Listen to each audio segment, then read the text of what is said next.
चंदन दास संगीतकार थे। एक छोटी सी रियासत कीरतपुर में रहते थे, पर उनकी प्रसिद्धि दूर दूर तक फैली हुई थी। कीरतपुर के राजा ने चंदन दास को रहने के लिए बड़ी हवेली दे रखी थी। चंदन दास ने उसी में संगीत विद्यालय भी खोल लिया था। चंदन दास सारा दिन शिष्यों को गायन वादन सिखाने में लगे रहते। जब राजा बुलाते तो दरबार में जा पहुंचते। शेष सारा समय संगीत की साधना में बीतता। रहन सहन साधारण था।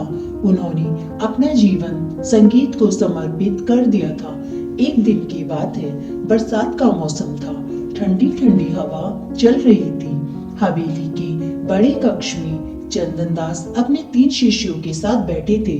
चंदन दास और उनके तीनों शिष्य तन्मय होकर गा रहे थे। एकाएक चंदन दास का ध्यान भंग हुआ। उन्हें लगा जैसे किसी ने जोर से धक्का दिया हो। नेत्र खोलकर सामने देखा तो दीवार हिलती नजर आई। फिर तो पूरा कक्ष डोल उठा। जमीन थरथराने लगी।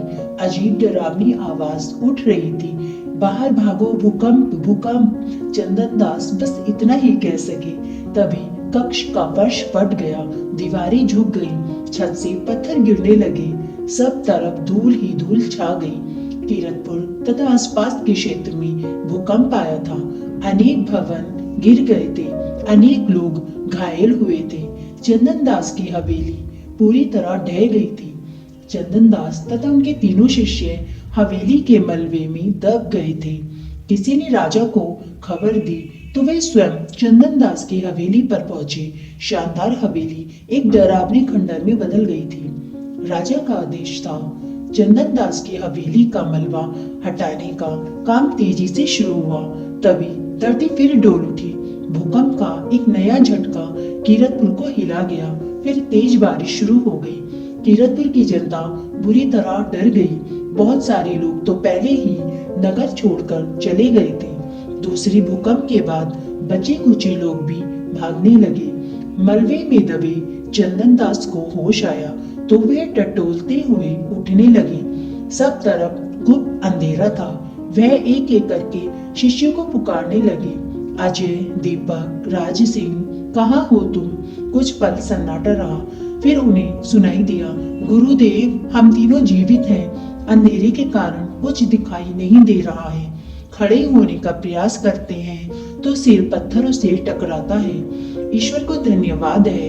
चंदन दास ने प्रसन्न स्वर में कहा, हम लोग मलबे के नीचे दबे हुए हैं। घबराना मत, शायद मलबा हटाया जा रहा होगा। हम जल्दी ही बाहर आ जाएंगे। तभी उनके शिष्य अजय की आवाज आई, गुरुदेव, दीपक की तबीयत खराब हो रही है। वह बोल नहीं रहा है, जोर जोर से सांस ले रहा है। चंदन दास मनी मन प्रार्थना करने लगे, ईश्वर, मेरे शिष्य की रक्षा करो, बचा लो उसे, चाहे मेरे प्राण ले लो। एकाएक थोड़ी दूर पर एक चमक दिखाई दी जो तेज होती जा रही थी। चंदन दास उसी तरफ टकटकी लगाए देखते रहे। उन्होंने देखा कि वे चारों मलबे के नीचे फंसे हैं। सामने ही दीपक बेहोश पड़ा दिखाई दिया। यह प्रकाश कैसा है? चंदन दास के होठों से निकला। फिर उन्हें कहीं से पानी की टप टप सुनाई दी। तभी एक आवाज आई, चंदन दास, तुम्हारा शिष्य घबराहट के कारण बेहोश हो गया है, लेकिन तुम मत घबराना।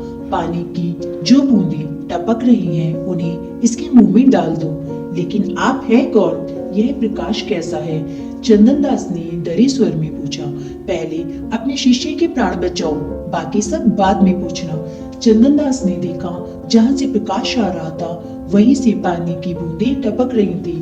अब अधिक सोच विचार का समय नहीं था। चंदन दास ने बूंदों के नीचे अपनी हथेली फैला दी। कुछ पानी इकट्ठा हुआ तो उसे दीपक के मुंह में डाल दिया। ऐसा उन्होंने कई बार किया। यह करते हुए वह लगातार सोच रहे थे, ये प्रकाश कहाँ से आ रहा है और ये पानी की बूंदें, कहीं कुछ गड़बड़ ना हो। पर ज्यादा सोचना नहीं पड़ा। कुछ पल बाद दीपक का शरीर कांपा और उसने आंखें खोल दी। चंदन दास की आंखों से आंसू बहने लगे। उनके कांपते होठों से निकला, आप कौन हैं? आपने दीपक के प्राण बचाए हैं। कृपा करके अब तो बताइए। कुछ देर के मौन के बाद फिर आवाज आई, अभी उसका समय नहीं आया है। ईश्वर का भजन करो, उसे धन्यवाद दो, इतना ही बहुत है। चंदन दास ने फिर कुछ नहीं पूछा। उन्होंने शिष्यों को इशारा किया और भजन गाने लगे। तीनों शिष्यों ने भी उनका साथ दिया। धरती के अंदर उनका स्वर गूंजने लगा। चारों तन्मय होकर भजन गाते रहे। ऊपर बारिश थम गई थी। गिरी इमारतों का मलबा हटाने का काम शुरू कर दिया गया था। हवेली का मलबा हटाते मजदूरों के कानों से गाने की आवाज टकराई तो वे चौंक पड़े।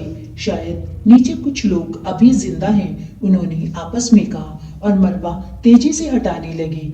गाने की आवाज अब और भी तेज हो गई थी। कुछ देर बाद चंदन दास और उनके तीनों शिष्य सही सलामत बाहर निकाल लिए गए। चंदन दास ने देखा सूरज डूब रहा था।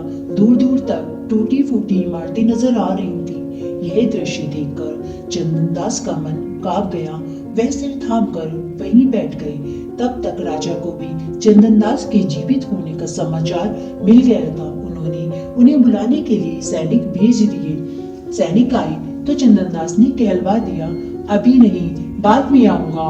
वह अपने शिष्यों के साथ वहीं खुले में बैठकर भजन गाने लगे, उसी तरह जैसे जमीन के नीचे गा रहे थे।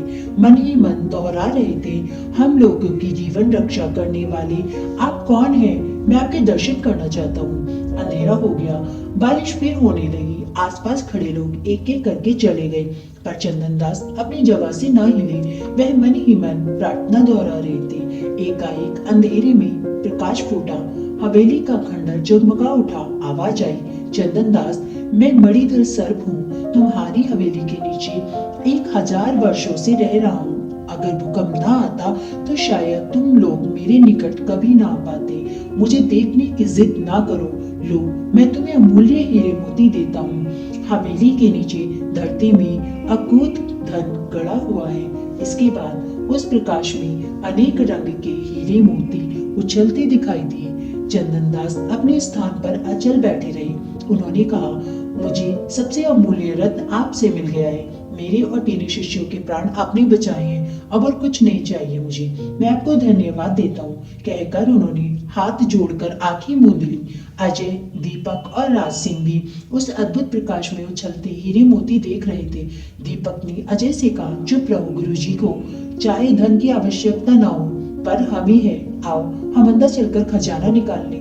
और फिर दीपक उस गड्ढे में कूद पड़ा जहां से कुछ देर पहले वह बाहर आया था। एकाएक जोर से गड़गड़ाहट हुई। धरती कांप उठी। भूकंप ने तीसरी बार झटका दिया था। कीरतपुर को धरती फट गई। चंदन दास डरी डरी आंखों से देखते रह गए। उनके दोनों शिष्य मूर्तिवत खड़े थे। दीपक के गड्ढे में गिरते ही फटी हुई धरती जुड़ गई थी। दीपक, यह तूने क्या किया?